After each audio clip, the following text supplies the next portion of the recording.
In today's video, we are going to show you how to deposit in Exness using GCash. Let's begin.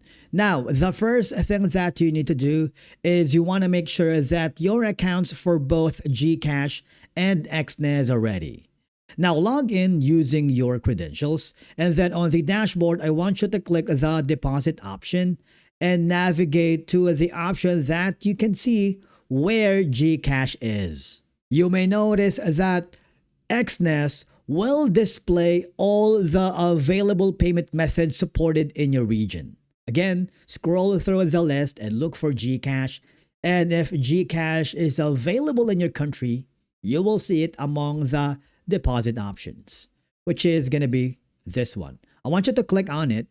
What will happen is you will be asked to choose the trading account you want to fund. Of course, select the appropriate account if you have multiple trading accounts under your Exness profile.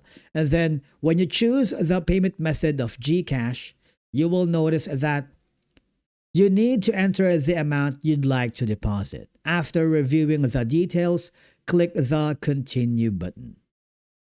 Exness will display a summary of your transaction including selected trading account, deposit amount, payment method, and any applicable limits or processing information. Now after that, you need to complete the payment through GCash and you will be redirected to the GCash payment page.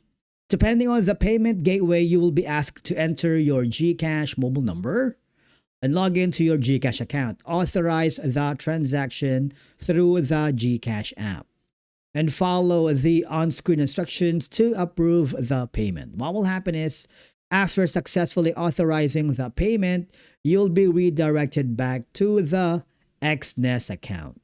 Now keep in mind, if you are having trouble depositing with GCash, make sure your GCash account is fully verified. Ensure you have sufficient funds in your GCash wallet. Double check that your mobile number is correct. Verify that GCash deposits are currently available in your region. And of course, you need to contact Exness supports if the transaction remains pending for an extended period. And basically, that's it for today's video on how to deposit in Exness using GCash. Thank you so much for watching. We will see you again in the next video.